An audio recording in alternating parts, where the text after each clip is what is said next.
Hi friends, good morning में Khodiyar education में आपનું हार्दिक स्वागत है। आज આપણે જોવાનું છે ટીવાય બીકોમ સેમેસ્ટર 5 માં મેનેજમેન્ટ એકાઉન્ટમાં ગુણોત્તર વિશ્લેષણ ચેપ્ટર, જેમાં આપણે પહેલા ટોપ 25 એટલે કે 25 દાખલા મોસ્ટ આઈએમપી આપણે કર્યા અને એમાં પણ પહેલા 3 ભાગ આપણે સૂત્રના કરેલા હતા। એટલે મેં તમને પહેલા સૂત્ર યાદ રખાવ્યા, પછી મોટા 25 દાખલા આઈએમપી કરાવ્યા કે જેમાં તમારા આખા ચોપડીના મોસ્ટ આઈએમપી જે દાખલા આવે બધા જ પોઈન્ટ ક્લિયર થઈ જાય, બરાબર છે। અને પછી આપણે પહેલા બે ભાગ શોર્ટ ક્વેશ્ચનના જોયેલા હતા અને આ ત્રીજો ભાગ શોર્ટ ક્વેશ્ચન આવ્યો છે, બરાબર છે। પાર્ટ 29, પાર્ટ 30 ને પાર્ટ 31, બરાબર છે। આ ત્રણ ભાગ છે તમારા શોર્ટ ક્વેશ્ચનના છે અને આ શોર્ટ ક્વેશ્ચનમાં આપણે 10મો અને 11મો દાખલો આપણો બાકી છે। આની પહેલા આપણે બધા શોર્ટ ક્વેશ્ચન કરી નાખેલા છે, હવે ખાલી આ 10મો અને 11મો જ બાકી છે, આપણે એ કરવાનો છે, બરાબર। એટલે આપણા ગુણોત્તર વિશ્લેષણમાં બધું પૂરું થઈ જાય અને પછી પરીક્ષા આવે ત્યારે ખાલી એમસીક્યુ સોલ્વ કરવાના બાકી રહે, બરાબર છે। ચલો સ્ટાર્ટ કરીએ। ચાવડા લિમિટેડ વેપારી પ્રવૃત્તિઓ સાથે સંબંધિત માહિતી નીચે મુજબ છે। અહીંયા તમને દેવાદાર ગુણોત્તર 3 માસ આપેલો છે, કાચા નફાનો ગુણોત્તર 25% છે।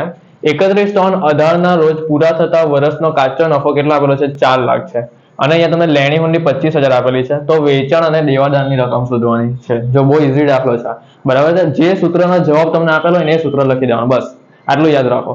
તો જો કયા સૂત્રનો જવાબ તમને આપેલો? તો જો દેવાદાર ગુણોત્તરનો આપેલો છે અને કાચા નફાનો ગુણોત્તરનો। હવે તમને ખબર છે કે દેવાદારનો ગુણોત્તર આવે, દેવાદારનો ગુણોત્તર તો એમાં છે ને છેદમાં વેચાણ આવે। શું આવે? વેચાણ। પણ એ વેચાણ તો અહીંયા છે નહીં, જો એ તો આપણે શોધવાનું છે અને દેવાદારની રકમ પણ પાછી શોધવાની છે। તો વિચાર કરો કે દાખલાની સ્ટાર્ટિંગ કેવી રીતે થશે। જો પરીક્ષામાં એવું નહીં સમજતા કે નાનો દાખલો હશે એટલે બહુ ઈઝી દાખલો હશે, જેટલો નાનો દાખલો હશે ને એટલું એમાં આઈએમપી હશે, ખબર પડી? એવું નહીં વિચાર કે જલ્દી જવાબ આવી જશે અને શોર્ટમાં પતી જશે। આ દાખલો આઈએમપી છે 10મો અને 11મો બંને। ચાલો સ્ટાર્ટ કરીએ। તો સૌથી પહેલા આપણે અહીંયા દેવાદાર ગુણોત્તરનું સૂત્ર લખીએ। દેવાદાર ગુણોત્તર બરાબર આપણો કેટલામો દાખલો? 10મો દાખલો અહીંયા લખી દે। દેવાદાર ગુણોત્તર બરાબર દેવાદાર વત્તા લેણી હુંડી છેદમાં ઉધાર વેચાણ। હવે આપણે અત્યાર સુધી શું લખતા હતા કે ગુણ્યા વર્ષના કામગીરીના દિવસો, પણ અહીંયા તમને દેવાદાર ગુણોત્તરનો જવાબ કેમાં આપેલો છે? જો 3 માસમાં એટલે ગુણ્યા તમારે 12 માસ કરવાના। કેટલા કરવાના? 12 માસ। અને જો અમને કોઈ દિવસમાં આવતા તો આપણે ગુણ્યા 365 દિવસ કરતે, એવી રીતે। ચલો ગુણ્યા વર્ષના માસ આવી રીતે, બરાબર। ચલો દેવાદાર ગુણોત્તર આપણે 3 માસ થાય તો અહીંયા 3 લખી દેવાના અને માસ કેટલા હોય ટોટલ વર્ષના? તો અહીંયા 12। હવે દેવાદાર તો આપણે શોધવાના છે, જો આ અહીંયા દેવાદાર શોધવાનું કહે છે એટલે અહીંયા દેવાદાર લખી દઈએ, વત્તા લેણી હુંડી જો આ રહી આપણે 25,000 રૂપિયાની આપેલી છે તો વત્તા 25,000 રૂપિયા। હવે ઉધાર વેચાણ છેદમાં આપણી પાસે ઉધાર વેચાણ જોઈએ ને લખવા માટે, પણ ઉધાર વેચાણ આપણી પાસે છે જ નહીં, તો આપણે એક કામ કરીએ, કાચા નફાના ગુણોત્તરનું સૂત્ર લખીએ અહીંયા। કાચા નફાનો ગુણોત્તર, બોલો કાચા નફાના ગુણોત્તરનું સૂત્ર શું આવે? તો કાચા નફાનો ગુણોત્તર બરાબર કાચો નફો છેદમાં વેચાણ ગુણ્યા 100। કાચો નફો છેદમાં વેચાણ ગુણ્યા 100। હવે કાચા નફાના ગુણોત્તરનો તમને જવાબ આપેલો જો આવ્યો અહીંયા 25%, તો અહીંયા લખવાનું 25 ને ટકા એટલે ગુણ્યા 100। અને કાચો નફો પણ તમને અહીંયા આપેલો છે, જો આવ્યો કાચો નફો કેટલા રૂપિયા? 4 લાખ રૂપિયા। તો અંશમાં આપણે લખી દઈએ 4 લાખ, તો છેદમાં આપણે જે વેચાણ જોઈતું હતું એ વેચાણ પણ આપણે અહીંયા મળી જશે। હવે શું કરવાનું? કેલ્સી લઈ લઈએ આપણે। જો વેચાણ આ સાઈડ આવી જાય ને 25 નીચે આવી જાય એટલે 4 લાખ ભાગ્યા 25 ગુણ્યા 100, બરાબર છે। એટલે 16 લાખ રૂપિયા વેચાણ મળશે। એટલે વેચાણનો જવાબ તમને મળી ગયો, જો 16 લાખ રૂપિયા વેચાણ તમને એ લોકોએ પૂછેલું જ છે ને મળી ગયો 16 લાખ। આ વેચાણ મળી ગયો 16 લાખ। અને દેવાદારની રકમ, તો દેવાદાર ગુણોત્તરમાં જો આપણે નીચે અહીંયા ઉધાર વેચાણ લખવાનું બાકી છે। હવે અહીંયા ઉધાર વેચાણનો કોઈ બીજો કોઈ ઉલ્લેખ નથી કે ભાઈ કુલ વેચાણમાંથી આટલું ઉધાર વેચાણ છે, તો આપણે શું કરવાનું? જે કુલ વેચાણ આપણે મળ્યું છે ને એને જ આપણે ઉધાર વેચાણ માની લેવાનું। એટલે કે આ જે 16 લાખ આપણે અહીંયા છેદમાં લખી દેવાના। ચાલો એટલે અહીંયા આપણે જો દેવાદાર કેવી રીતે મળશે જો હું બતાવું। ક્રોસ ગુણાકાર કરો, 16 લાખ ગુણ્યા 3, ચલો 16 લાખ ગુણ્યા 3 એટલે કેટલા? એવા 48 લાખ। 48 લાખ અને આ 12 છે ને આ સાઈડ આવી જાય એટલે ભાગ્યા થઈ જાય, બરાબર। 12 ની આગળ ગુણાકારની નિશાની છે। 16 લાખ ગુણ્યા 3 એટલે 48 લાખ। 48 લાખ ભાગ્યા 12 કરો એટલે 4 લાખ આવ્યું ને 4 લાખ માંથી આ 25,000 જે છે એ આ સાઈડ આવશે એટલે માઇનસ થઈ જશે, પ્લસ એટલે તો 4 લાખ માઇનસ 25,000 એટલે 3,75,000 તમારો દેવાદારનો આન્સર આવી ગયો। જો છે કે નહીં? એમ જોઈએ તો આ સિમ્પલ જ છે, પણ તમને ખબર પડવી જોઈએ કે ભાઈ સ્ટાર્ટિંગ ક્યાંથી કરવાની છે, કયા સૂત્રથી કરવાની છે, સૂત્રની અંદર કઈ વિગત આવશે, બરાબર। તો આ આપણો અહીંયા ચાવડા લિમિટેડ વાળો 10મો દાખલો થઈ ગયો છે। હવે આપણે અહીંયા 11મો દાખલો ચાલુ કરીએ। ચલો 11મા દાખલામાં તમને શું કીધેલું છે કે નીચે ધ ડોલી લિમિટેડ નો તારીખ 31/3/18 ના રોજનું પાકું સરવૈયું આપેલું છે. અહીંયા તમને મૂડી દેવ એટલે કે જવાબદારી આપેલી છે અને અહીંયા મિલકત આપેલી છે. મૂડી દેવમાં તમને ઇક્વિટી શેર મૂડી આપેલી છે. અનામત વધારો એટલે કે રાખી મૂકેલ કમાણી એ તમને આપેલી છે. અહીંયા જો ઇક્વિટી શેર મૂડી 60,000, અનામત 41,400. ડિબેન્ચર નો સમાવેશ લાંબા ગાળાના ઓછીના નાણાંમાં થાય તો જો અહીંયા 60,000 આપેલા છે. લેણદાર અને દેવી હુંડી ચાલુ દેવામાં એનો સમાવેશ થાય તો એ 10,000 અને 4,000 આપેલા છે. સાચા અને યંત્રો તો એ કાયમી મિલકતમાં સમાવેશ થાય એ 1,20,000 આપેલા છે. માલ સ્ટોક દેવાદાર લેણી અને રોકડ તો આ ચાલુ મિલકતમાં સમાવેશ થાય તો એ તમને 30,000, 60,000, 3,000 અને 15,400 આપેલા છે. અહીંયા તમને કુલ વેચાણ આપેલું છે 1,20,000 અને ચોખ્ખો નફો આપેલો છે 24,000.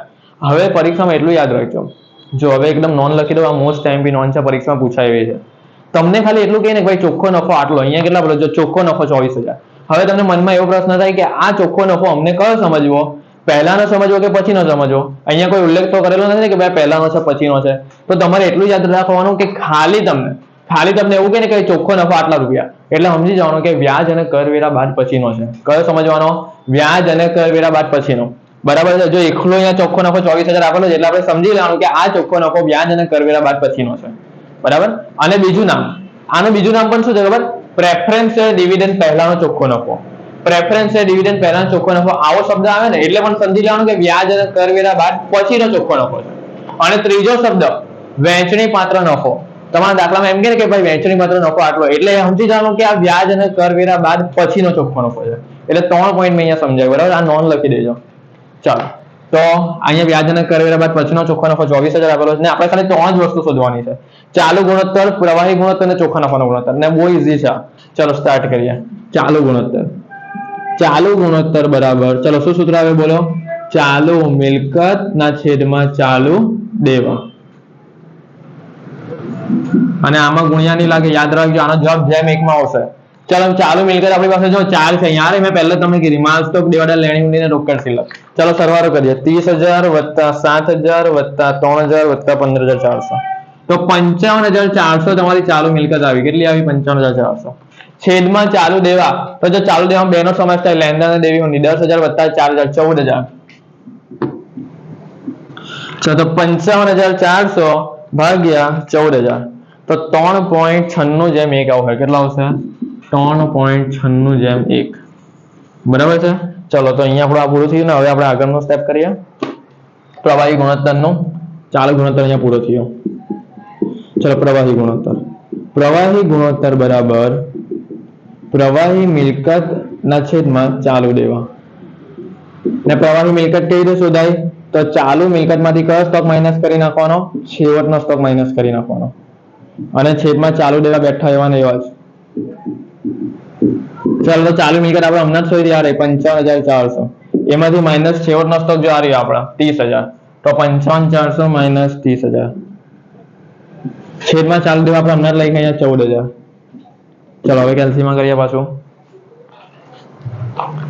55,400 માઇનસ 30,000 ભાગ્યા 14,000. 1.81/1 જેમમાં આવ્યાનો જવાબ 1.81/1 થઈ ગયો. ચલો ત્રીજો ચોખ્ખા નફાનો ગુણોત્તર છેલ્લો હવે બાકી આપણું. તો ચોખ્ખા નફાનો ગુણોત્તર. ચલો બોલો કયો ચોખ્ખો નફો આવે અંશમાં? તો વ્યાજ અને કરવેરા બાદ પછીનો આવશે. કયો આવશે? વ્યાજ અને કરવેરા બાદ પછીનો. ચલો અહીંયા લખી દઈએ વ્યાજ અને કરવેરા બાદ પછીનો ચોખ્ખો નફો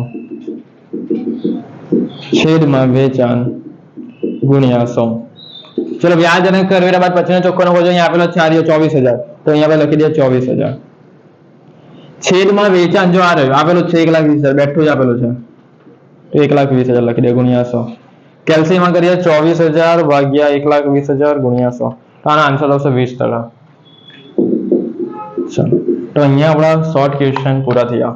બરાબર છે. તો આ ચેપ્ટર આપણું આખું યુટ્યુબ પર મુકાઈ ગયું. બરાબર. આખું કમ્પ્લીટ થઈ ગયું છે. હવે આખું ચેપ્ટર ધ્યાનથી કરી લેજો. બરાબર છે. એક પણ પોઈન્ટ તમારા બાકી નથી રહેવા દીધા. અને છેલ્લે હું તમને છે ને મોડેલ પેપર પણ આપા. એ મોડેલ પેપર કરી જજો એટલે તમારા પરીક્ષામાં સારા માર્ક્સ આવશે. બરાબર. 80 હવે નહીં આવશે. અને ઓડિટિંગના પણ હું તમને IMP સવાલ આપા, મોડેલ પેપર આપા, એ બધું કરી જજો. અને તમને જો ઓફલાઈન એડમિશન લેવા હોય ને ઓનલાઈન ક્લાસમાં જોડાવવું હોય કે અહીંયા નહીં આવી શકતા હોય, સુરતની બહાર ના હોય તો એના માટે અમારો નંબર અહીંયા આપું છું. તમે આ નંબર પર ફોન કરીને ઇન્ફોર્મેશન લઈ લેજો. 7433 858780 બરાબર ને આપણા ક્લાસ સુરતમાં ચાલતા છે. જો તમે સુરતમાં રહેતા હો તો તમે અહીંયા ઓફલાઈન એડમિશન લઈ શકો. બરાબર, તમારો આભાર.